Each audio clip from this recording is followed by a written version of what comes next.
님들을 환영하고 축복합니다. 우리 앞뒤 저를 한번 인사하실 텐데요. 오늘은 당신이 있어서 행복합니다 라고 인사하시겠습니다. 당신이 있어서 행복합니다. 네, 감사합니다. 오늘 예배 가운데도 하나님의 은혜가 충만하기를 간절히 소망합니다. 오늘 저희들이 여호수아서 2장의 말씀을 함께 나누게 될 텐데요. 오늘은 중간에 말씀을 좀 찾는 경우가 좀 많을 겁니다. 그렇더라도 이해를 좀 해주시면 좋겠습니다. 우리가 익히 아는 것처럼 여호수아서는 크게 네 부분으로 나눌 수가 있습니다. 가나안 입성과 가나안 정복, 가나안 땅을 나누는 분배와 미래의 문제, 이렇게 크게 네 부분으로 나눌 수가 있는데 각 단락마다 하나님이 주신 명령으로 시작을 하고 있습니다. 앞에 화면을 보시면 나올 텐데요. 첫 번째 가나안 입성은 요단을 건너라는 하나님의 명령입니다. 1장 1절부터 5장 12절까지 말씀입니다. 이어서 두 번째 가나안 땅 정복은 여리고를 취하라 는 하나님의 명령입니다. 5장 13절부터 12장 24절까지의 말씀입니다. 세 번째, 가나안 땅을 나누는, 즉 분배는 땅을 나누라 는 하나님의 명령인데 13장 1절부터 21장 45절까지의 말씀입니다. 네 번째는 좀 특징이 있는데요. 무엇이냐면 여기는 하나님이 명령은 하지 않으십니다. 왜냐하면 네 번째 부분의 바로 앞에 나오는 말씀 21장 43절부터 45절까지의 말씀을 보게 되면 하나님의 약속하신 모든 말씀이 이미 다 성취되었다고 말씀하셨기 때문입니다. 말씀을 같이 한번 보실까요? 21장 43절부터 45절까지 말씀 우리 같이 한번 읽도록 하겠습니다. 시작. 여호와께서 이스라엘의 조상들에게 맹세하사 주리라 하신 온 땅을 이와 같이 이스라엘에게 다 주셨으므로 그들이 그것을 차지하여 거기에 거주하였으니 여호와께서 그들의 주위에 안식을 주셨으되 그 조상들에게 맹세하신 대로 하셨으므로 그들의 모든 원수들 중에 그들과 맞선 자가 하나도 없었으니 이는 여호와께서 그들의 모든 원수들을 그들의 손에 넘겨주셨음이니라. 여호와께서 말씀하신 선한 말씀이 하나도 남음이 없이 다 응하였더라. 아멘. 45절에 보시면 어떻게 말씀하나요? 여호와께서 이스라엘 족속에게 말씀하신 선한 말씀이 하나도 남음이 없이 다 응하였더라. 즉 무슨 말입니까? 하나님이 말씀하신 것은 다 선한 말씀인데 그 말씀은 하나도 빠짐없이 모두 다 이루어졌다는 것입니다. 그 다음에 네 번째 부분이 시작되는데 여기에는 하나님의 명령이 나오는 것이 아니라 여호수아의 명령이 나옵니다. 즉 이스라엘 백성들이 가나안 땅을 정복하고 땅을 분배받은 목적은 바로 여호와 하나님을 잘 섬기기 위해서였다는 것이죠. 이처럼 네 번째 부분의 핵심 명령은 바로 여호와를 잘 섬기라입니다. 즉 여호수아는 하나님이 우리에게 베풀어 주신 세 가지의 은혜가 있는데 그것은 바로 요단을 건너게 하시고 땅을 정복하게 하시고 땅을 분배받게 하신 그 하나님이 베풀어 주신 그 은혜를 기억하고 오직 여호와 하나님만을 잘 섬길 것을 말씀하고 있는 것입니다. 여러분, 오늘 우리의 삶에도 동일하지 않겠습니까?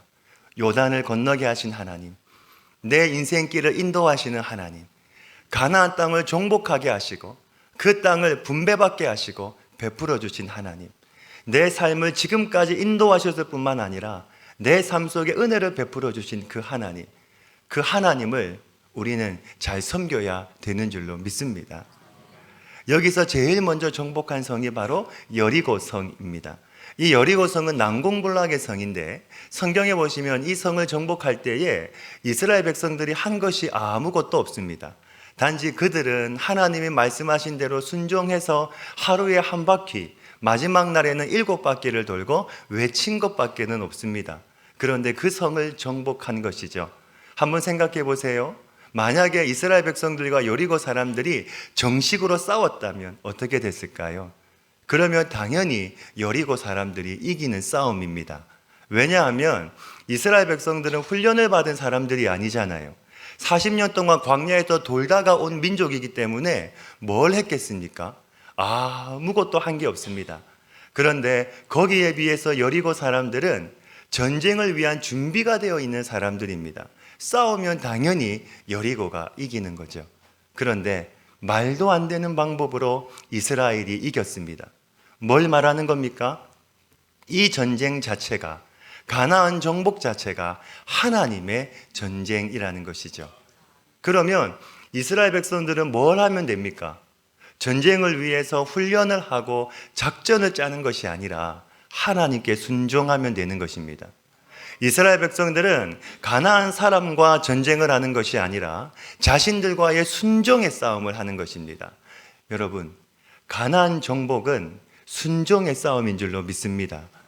순종하면 가나안 땅을 선물로 받게 되고, 반대로 순종하지 않으면 하나님이 그 땅을 빼앗아 가시고 전쟁에서 패하게 하시는 겁니다.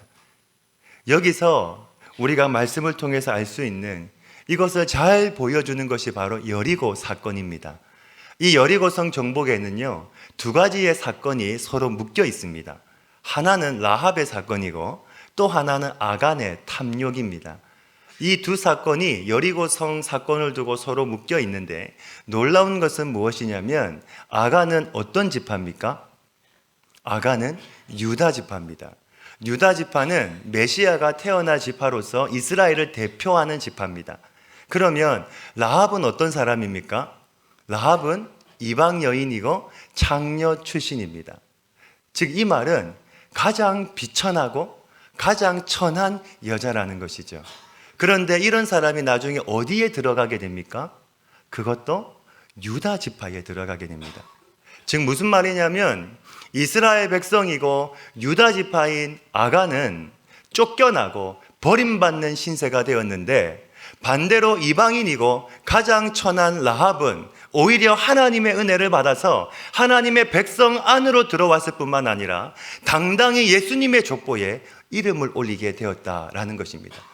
이유가 무엇일까요? 이들의 운명이 왜 이렇게 갈라졌을까요? 여러 가지가 있겠지만 오늘은 그 중에서 가장 중요한 사실 한 가지를 말씀을 통해서 함께 나누면서 은혜를 나누고자 합니다. 우리 여호수아서 2장 1절 말씀인데 같이 한번 읽겠습니다. 2장 1절 말씀입니다. 시작. 눈의 아들 여호수아가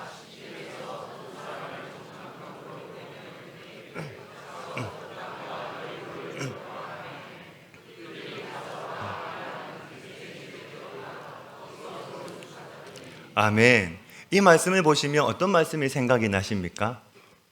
이 말씀을 보시면 생각나는 말씀이 있어야 됩니다.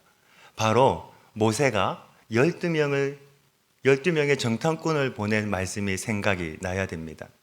그런데 여러분, 여호수아는 당시처럼 12명의 정탐꾼을 보내지 않습니다.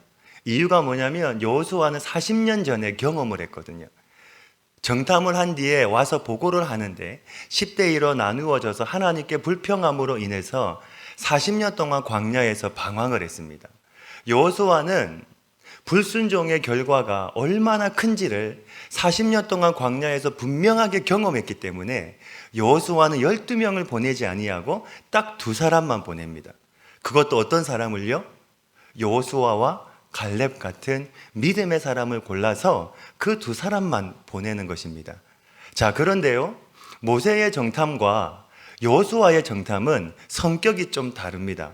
먼저 모세의 정탐을 한번 살펴보면 민수기 14장 말씀에 나오는데, 민수기 14장 1절부터 3절의 말씀입니다. 우리 같이 읽겠습니다. 시작. 온 회중이 소리를 높여 부르짖으며 백성이 밤새도록 통곡하였더라. 이스라엘 자손이 다 모세와 아론을 원망하며 온 회중이 그들에게 이르되 우리가 애굽 땅에서 죽었으면 좋았을 것을 어찌하여 여호와가 우리를 그 땅으로 인도하여 칼에 쓰러지게 하려 하는가? 우리 처자가 사로잡히리니 애굽으로 돌아가는 것이 낫지 아니하랴. 아멘. 11절과 12절의 말씀인데 같이 읽습니다. 여호와께서 모세에게 이르시되 이 백성이 어느 때까지 나를 멸시하겠느냐? 내가 그들 중에 많은 이적을 행하였으나 어느 때까지 나를 믿지 않겠느냐? 내가 전염병으로 그들을 쳐서 멸하고 내게 그들보다 크고 강한 나라를 이루게 하리라. 아멘. 즉 무엇인가요? 모세가 12명의 정탐꾼을 보낸 것은 이스라엘 백성들이 하나님의 약속의 말씀을 믿지 못하는 불신 때문이었다는 겁니다. 하나님께서는 이스라엘 백성들에게 반드시 말씀하셨습니다. 분명하게 말씀하셨습니다. 그 땅을 내가 너희들에게 주겠다고 말씀하셨습니다. 그럼에도 불구하고 이스라엘 백성들은 이 하나님의 말씀, 이 약속의 말씀을 믿지 못하고 신뢰하지 못했다라는 것이죠. 그래서 모세는 이 하나님의 약속의 말씀을 보여주기 위해서 12명의 정탐꾼을 보낸 겁니다. 즉 모세가 정탐꾼을 보낸 것은 이스라엘 백성들의 불신 때문이었습니다. 하지만 여호수아는 달랐습니다. 우리가 좀 전에 읽었던 2장 1절 말씀에 보시면 중간에 어떤 말씀이 있냐면 그 땅과 여리고를 엿보라고 되어 있습니다. 즉 이번 정탐의 목적은 전략적 차원에서 그 땅을 엿보는 것이죠. 왜냐하면 여호수아는 이미 하나님께서 이 땅을 우리에게 선물로 주셨다는 것을 믿고 있기 때문입니다. 자, 그러면 솔직히 말해서 정탐을 갈 이유가 없는 거 아닙니까? 믿고 있으면. 그런데도 왜 정탐꾼을 보냅니까? 그 이유는 40년 전과 지금이 시간이 많이 흘렀기 때문에 그 땅이 어떻게 변했는지를 확인하고 전략을 세우기 위해서 정탐꾼을 보낸 겁니다. 그렇게 해서 간 것이 누구를 만났습니까? 라합을 만나게 된 것이죠. 한번 생각해 보십시오. 여리고 땅에, 그 여리고 성에 얼마나 많은 사람들이 있겠습니까? 그런데 그 수많은 사람들 중에서 왜 하필이면 어떻게 이 라합의 가정으로 정탐꾼들이 가게 되었을까요? 이것은 하나님의 계획이고 섭리로밖에는 이해가 안 되는 부분입니다. 요한복음 4장에 보시면 예수님께서 사마리아 여인을 만나시는 장면이 있는데 거기에 4장 4절에 보시면 이렇게 말씀합니다. 사마리아를 통과하여야 하겠는지라. 왜 이 말씀이 중요하냐면 원래 유대인들은 사마리아 땅을 통과하지 않습니다. 그 땅을 지나가지 않습니다. 그 이유는 다 아실 거라고 믿고 넘어가겠습니다. 심지어 유대인들은 사마리아인들을 개, 돼지로 취급했습니다. 그런데 그런 사마리아인 중에서도 이 여인은 어떤 사람입니까? 더 비천하고 더 가련한 사람입니다. 남편이 5명이 있었고 지금 있는 사람도 자기 남편이 아닙니다. 하지만 예수님은 그 여인을 만나기 위해서 일부러 사마리아 땅까지 찾아가신 겁니다. 하나님의 계획이죠. 하나님의 은혜인 겁니다. 세상의 종교는 여러분, 인간이 신을 찾아갑니다. 인간이 신을 찾아가서 응답받기 위해서, 물론 응답도 없지만 응답받기 위해서 내 노력과 내 수고를 아끼지 않습니다. 이것이 세상의 종교입니다. 하지만 우리는 어떻습니까? 우리가 하나님을 찾아가는 것이 아니라 하나님이 먼저 우리를 찾아와 주셨습니다. 아멘이십니까? 심지어 사도 바울은 창세 전에 하나님이 먼저 우리를 선택하셨다고 말씀합니다. 하나님이 찾아오신 것이 돈이나 공로나 자격이 아니라 오직 믿음으로 우리에게 구원의 길도 열어주셨습니다. 로마서 5장 8절에 이렇게 말씀합니다. 우리가 아직 죄인 되었을 때에 그리스도께서 우리를 위하여 죽으심으로 하나님께서 우리에 대한 자기의 사랑을 확증하셨느니라.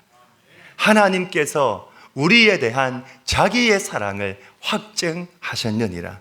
하나님이 우리에게 먼저 사랑을 보여주신 것처럼 지금 하나님이 개입하셔서 라합의 그 믿음을 보시고 그의 가정을 구원하기 위해서 인도하신 겁니다. 하나님의 계획이고 하나님의 섭리고 하나님의 주권인 겁니다. 자, 그러면 여기서 우리가 한 가지 궁금증이 생깁니다. 라합은 이방인인데 어떻게 해서 이렇게 믿음이 좋았을까? 라는 것이죠. 오늘 말씀 9절부터 11절에 보시면 그 답이 나와 있는데요. 우리 먼저 9절의 말씀을 함께 한 번만 더 읽겠습니다. 9절입니다. 시작. 말하되 여호와께서 이 땅을 너희에게 주신 줄을 내가 아노라.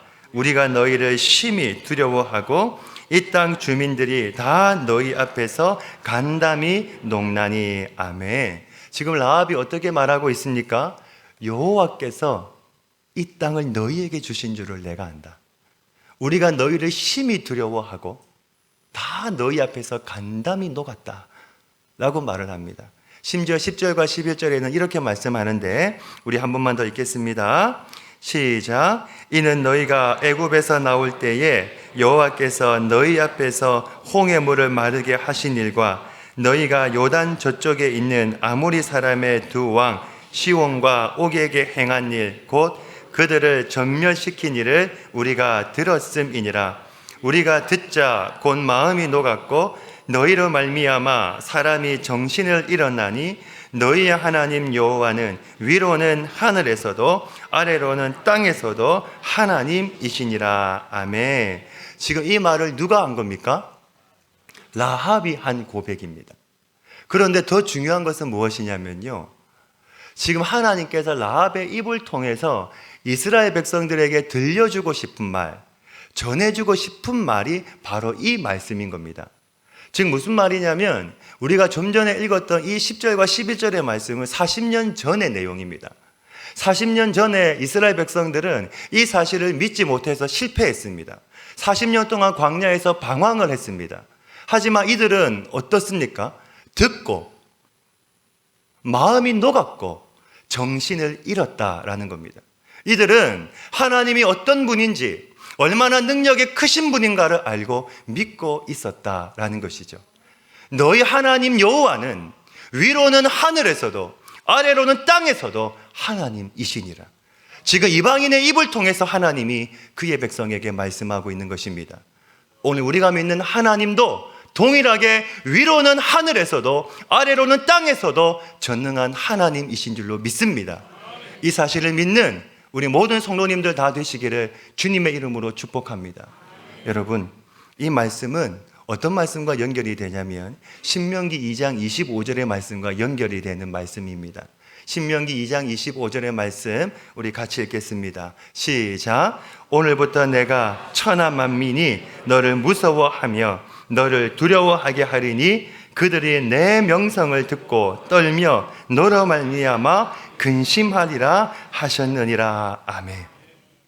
지금 하나님이 말씀하신 그대로 된 것입니다. 하나님의 말씀은 어떤 말씀입니까? 45절 말씀에 선한 말씀이기 때문에 하나님이 말씀하신 그대로 일하셨고 지금도 일하시고 앞으로도 일하고 계신다는 겁니다. 그 하나님이 지금 라합의 입과 믿음을 통해서 그의 백성에게 말씀해주고 계시는 것이죠. 오늘 그 하나님은 동일하게 우리에게도 말씀하시는 줄로 믿습니다. 때로는 환경을 통해서 말씀하시고, 때로는 옆에 있는 성도를 통해서 나에게 말씀하시고, 때로는 하나님의 생명의 말씀을 통하여 우리에게 말씀하여 주시는 줄로 믿습니다. 그 하나님의 말씀은 선한 말씀인 줄로 믿습니다. 그 말씀은 반드시 이루어지는 생명의 말씀인 줄로 믿습니다. 라합이 이 하나님의 말씀을 믿었다라는 것이죠. 자, 그러면 여러분, 라합이 어디서 이런 믿음이 생겼을까요? 라합은 이방인인데 어떻게 이런 믿음이 생겼을까요? 오늘 말씀 10절에 보시면 그 힌트가 나와 있습니다. 10절 말씀에 보시면 마지막에 맨 끝에 어떻게 되어 있습니까? 우리가 들었음이니라. 이게 중요한 힌트입니다. 왜냐하면 믿음은 어디서 나는 겁니까? 믿음은 말씀을 들을 때 생기는 겁니다. 즉 라합은 하나님에 대한 소문을 들었습니다. 물론 이것은 라합만 들은 것이 아니죠. 우리가 들었음이라고 했기 때문에 여리고에 있는 모든 사람들이 다 하나님의 말씀, 하나님에 대한 소문을 들었다는 의미입니다. 하지만 그들과 라합의 차이는 무엇인가요? 그들은 그냥 듣기만 했습니다. 하지만 라합은 듣고 그 사실을 믿었다라는 겁니다. 이것이 하나님의 은혜라는 것이죠. 왜냐하면 믿는 것은 내 힘으로 되는 것이 아니기 때문입니다. 하나님이 믿게 해 주실 때 내가 믿을 수 있는 겁니다. 신앙생활을 오래 해도 하나님을 믿지 못하고 성경 말씀을 믿지 못하는 사람들이 있습니다. 제가 아는 한 집사님이 저에게 이렇게 고백을 한 적이 있습니다. 목사님, 제가 신앙생활을 30년 했는데도 아직도 성경 말씀이 다 믿어지지 않습니다. 그런데 어떤 사람은 교회에 나오는 그 순간부터 하나님의 말씀이 다 믿어지는 사람이 있습니다. 믿는 것이 바로 하나님의 은혜인 줄로 믿습니다. 그 결과 그의 가정에 무엇이 임했습니까? 하나님의 구원이 그의 가정에 임하게 된 것이죠. 주 예수를 믿으라. 그리하면 너와 내 집이 무엇을요? 구원을 얻으리라. 라합 한 사람으로 인하여 그의 가정에 구원이 임했습니다. 오늘 저와 여러분을 통해서도 우리의 가정에 구원이, 하나님의 구원이, 하나님의 은혜가 임하게 되는 축복이 있기를 주님의 이름으로 축복합니다. 히브리서 11장 31절에 보시면 라합에 대해서 이렇게 말씀합니다. 11장 31절입니다. 같이 읽습니다. 믿음으로 기생 라합은 평안히 영접하였으므로 순종하지 아니한 자와 함께 멸망하지 아니하였도다. 아멘. 순종하지 아니한 자와 함께 멸망하지 아니하였도다. 야고보서 2장 25절 말씀입니다. 시작. 또 이와 같이 기생 라합이 사자들을 접대하여 다른 길로 나가게 할 때에 행함으로 의롭다 하심을 받은 것이 아니냐. 아멘. 왜 라합의 믿음이 값진 믿음입니까? 왜 하나님의 라합을 구원하셨습니까? 라합은 하나님의 소식을 듣고 그것을 믿고 거기에 자신의 운명을 걸었기 때문입니다. 즉 무슨 말이냐? 여리고 사람들의 입장에서 보면 이 라합의 행동은 뭡니까? 배신입니다. 배신입니다. 또한 정식으로 싸우면 여리고 사람들이 이기는 것이 정상입니다. 그런데 라합은 40년 전에 그 하나님에 대한 소문을 듣고 그 소식을 듣고 그것을 믿고 거기에 자신의 운명을 걸고 행동으로 옮긴 것이죠.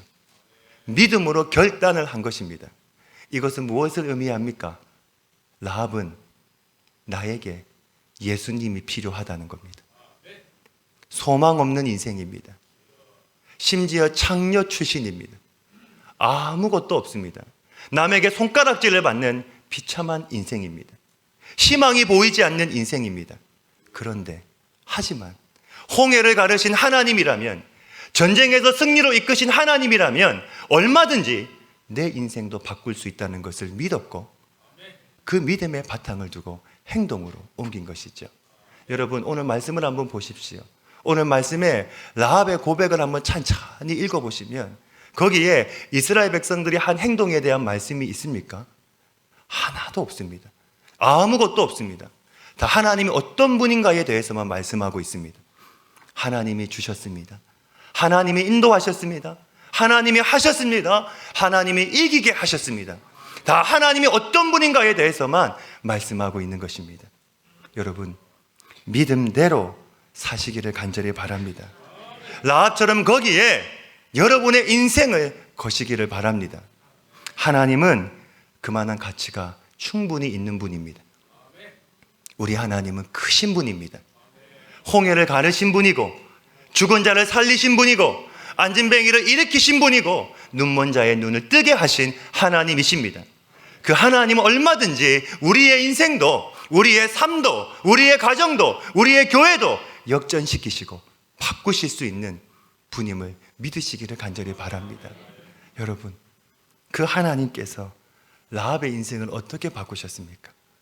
소망 없는 인생이었는데, 심지어 창녀 출신이었는데, 남에게 손가락질 받는 인생이었는데, 그 라합이 하나님을 믿음으로 말미암아 그의 인생을 하나님이 어떻게 바꾸셨습니까? 마태복음 1장 3절부터 5절의 말씀입니다. 우리 같이 한번 읽겠습니다. 마태복음 1장 3절부터 5절입니다. 시작. 유대는 다말에게서 베레스와 세라를 낳고, 베레스는 헤스론을 낳고, 헤스론은 람을 낳고, 람은 아미나답을 낳고, 아미나답은 나손을 낳고, 나손은 살몬을 낳고, 살몬은 라합에게서 보아스를 낳고, 보아스는 룻에게서 오벳을 낳고, 오벳은 이새를 낳고. 아멘. 이게 구원인 것이죠. 마태복음 1장에 나오는 족보는 예수님의 족보입니다. 그런데 그 족보에 누구의 이름이 있습니까? 라합의 이름이 있습니다. 구원받을 수 없는 인생, 소망 없는 그 인생이 예수님을 믿음으로 말미암아, 오직 그 믿음으로 말미암아 구원받고 예수님의 족보에 그의 이름을 올리게 된 것이죠. 이것이 바로 라합의 믿음이라는 것입니다. 소망하기는 우리 모든 성도님들도 라합처럼 귀한 믿음을 소유하셔서 하나님으로 인하여 구원의 은혜를 선물로 받는 복된 삶이 다 되시기를 주님의 이름으로 축복합니다. 여러분, 라합의 믿음은 하나님에 대한 소식을 듣고 그것을 믿고 내 것으로 만들고 만든 것으로 끝나지 아니하고 결단하고 행동으로 옮겼습니다. 자, 그렇다면 아간은 왜 하나님으로부터 버림을 받게 되었을까요? 한 가지만 살펴보면 오늘 말씀 7장 1절의 말씀인데 같이 읽도록 하겠습니다. 7장 1절 말씀입니다. 시작. 이스라엘 자손들이 온전히 바친 물건으로 말미암아 범죄하였으니 이는 유다 지파 세라의 증손 삽디의 손자 갈미의 아들 아간이 온전히 바친 물건을 가졌음이라. 여호와께서 이스라엘 자손들에게 진노하시니라. 아멘. 지금 말씀을 보시면 아간의 범죄를 이야기하면서 조상들의 이름을 언급하고 있는데 이렇게 한 데는 이유가 있습니다. 말씀을 한번 다시 보시면요, 이는 유다 지파 세라의 증손 삽디의 손자 갈미의 아들 아간이라고 되어 있는데 첫 번째가 무엇입니까? 유다 지파입니다. 유다 지파는 이스라엘을 대표하는 지파입니다. 그 다음은 세라의 증손인데 세라의 뜻이 무엇이냐면 씨를 뿌리다 라는 뜻입니다. 그 다음에 삽디의 손자인데 삽디의 뜻은 기쁨의 선물이라는 뜻입니다. 아마 삽디를 낳고 그의 아버지는 선대에서는 씨를 뿌리고 이제 이 자식을 통해서는 기쁨의 열매가 나겠지라는 마음으로 이름을 아마 이렇게 지었을 겁니다. 그 다음은 누군가요? 갈미의 아들인데 이 갈미의 뜻은 삽디가 원했던 것처럼 열매라는 뜻입니다. 자, 그러면 여러분 어떻습니까? 이 정도의 집안이면 괜찮은 집안 아닙니까? 이 정도면 명문 집안 아닙니까?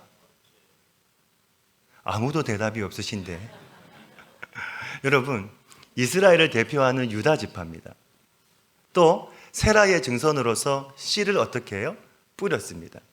그 다음에 삽디, 기쁨의 열매를 소망했고 그리고 갈미, 열매를 맺었습니다. 씨를 뿌리고 열매를 소망하고 열매를 얻었습니다. 이 정도면 괜찮은 집안입니다. 자, 그런데 그 다음에 누가 태어났습니까? 아간이 태어났습니다. 자, 그러면 한번 상식적으로 생각해 보십시오. 열매를 보았습니다. 그러면 이제 뭐만 남았습니까? 이제 남은 것은 풍성하게 수확하는 영광만이 남아있는 겁니다. 그런데 그때 누가 태어났다고요? 아간이 태어났습니다. 이 아간의 이름의 뜻은 무엇이냐면 사고뭉치라는 뜻입니다. 그게 아간의 뜻입니다. 수확하고 풍성한 열매를 맺어야 되는 때에 사고뭉치가 태어난 것입니다. 지금 성경이 아간의 범죄를 이야기하면서 조상들의 이름을 언급하는 데는 그 이유가 있는 것입니다. 씨를 뿌리고 열매를 소망하고 열매를 얻었습니다. 그러면 이제는 그 열매를 수확하는 풍성한 영광의 때가 남아 있어야 되는데 그때 태어난 사람이 아간이에요. 사고뭉치가 태어난 것입니다. 왜 사고뭉치일까요? 7장 21절의 말씀입니다. 여호수아 7장 21절의 말씀을 같이 한번 읽겠습니다. 시작. 내가 노력한 물건 중에 시넬산의 아름다운 외투한 벌과 은 200세겔과 그 무게가 50세겔 되는 금덩이 하나를 보고 탐내어 가졌나이다. 보소서, 이제 그 물건들을 내 장막 가운데 땅 속에 감추었는데 은은 그 밑에 있나이다 하더라. 아멘. 지금 아간이 범죄한 과정을 보시면 이 과정은 하와가 범죄한 과정과 똑같습니다. 창세기 3장 6절의 말씀인데 한번 보시면요, 여자가 그 나무를 본즉 먹음직도 하고 보암직도 하고 지혜롭게 할 만큼 탐스럽기도 한 나무인지라 여자가 그 열매를 따먹고 자기와 함께 있는 남편에게도 주매 그도 먹은지라. 지금 하와가 범죄한 과정을 보시면 어떻습니까? 처음에 본즉, 보니까 먹음직도 하고 보암직도 합니다. 그 다음에는 무엇인가요? 지혜롭게 할 만큼 탐스럽기도 한 나무인지라. 뭐가 생겼습니까? 욕심이 생겼습니다. 세 번째, 따 먹었습니다. 취했다는 것이죠. 아간도 똑같습니다. 처음에 보고, 두 번째 탐내어, 세 번째 가졌나이다. 지금 성경이 뭘 말씀하고 있습니까? 아간과 하와가 공통점이 있는데 그것은 바로 하나님의 약속의 말씀을 가볍게 여겼다는 겁니다. 하나님의 약속의 말씀을 믿지 않았다라는 겁니다. 그 결과 풍성한 수확의 열매를 맺어야 되는 그때에 오히려 하나님 앞에서 쫓겨나고 내침을 받는 인생이 되었다라는 것이죠.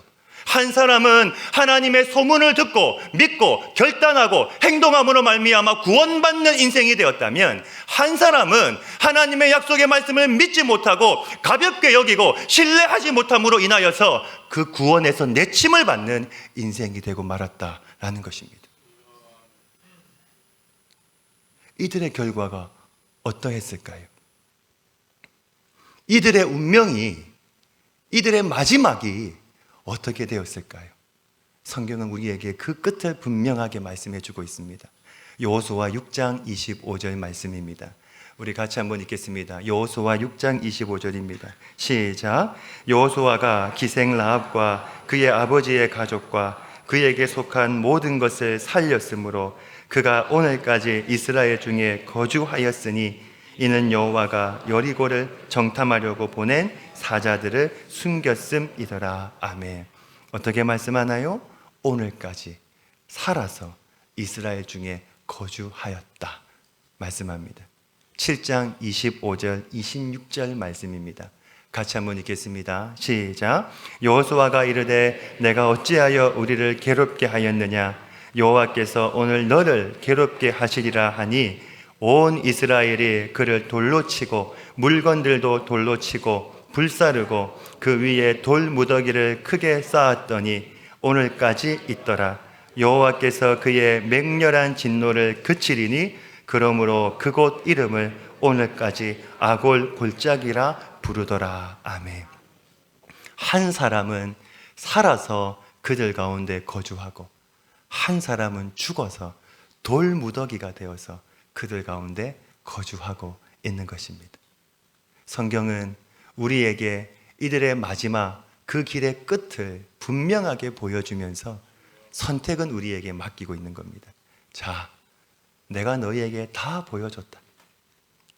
라합의 길의 끝이 무엇인가도 보여주었고 아간의 길의 끝이 무엇인가도 내가 너희에게 다 보여주었다. 이제 선택은 너희에게 남았다 말씀하는 것입니다. 여러분은 어떤 인생길을 걸어가고 있으십니까? 아니, 어떤 인생길을 걸어가길 원하십니까? 라합의 길입니까? 아니면 아간의 길입니까? 성경은 우리에게 그 마지막을 분명하게 보여주고 있습니다. 그리고 우리에게 말씀하는 것입니다. 아간의 길은 멸망의 길이고 심판의 길이다. 하지만 라합의 길은 하나님의 은혜를 베풀어 주시는 길이고 생명의 길이고 복된 길이라고 우리에게 말씀해 주고 계시는 것이죠. 여러분, 이 자리에 있는 것으로, 구원받은 것으로 만족하시면 안 됩니다. 믿고 결단한 대로 행동하시기를 간절히 바랍니다. 그리하면 하나님의 능력의 손을 우리의 삶 속에서도 경험하게 될 것입니다. 이유는 우리에게도 예수님 밖에는 없기 때문입니다. 그분이 바로 복음이요, 그분이 바로 길이요, 진리요, 생명이실 뿐만 아니라 우리의 인생에도 예수님만 있으면 충분하기 때문인 줄로 믿습니다. 라합이 고백하는 겁니다. 내 인생 가운데 예수님만 있으면 됩니다. 내 인생 가운데 예수님만 있으면 충분합니다. 그분만 있으면 내 인생이 바뀌어지고 내 인생이 역전되어지고 내 인생이 새로워질 수 있습니다. 고백하는 것입니다. 여러분, 내 인생에도 예수님만 있으면 되는 줄로 믿습니다. 그분만 있으면 충분한 줄로 믿습니다. 그분만 있으면 내가 세상을 살아갈 힘도 생기고, 그분만 있으면 내 삶 가운데 소망도 생기고, 그분만 있으면 우리의 자녀들은 비전을 가지게 되고 꿈을 꾸게 되고, 그리고 힘도 얻게 되고 지혜도 얻게 되고 능력도 얻게 되는 줄로 믿습니다. 오늘 우리 앞에 두 개의 길이 있습니다.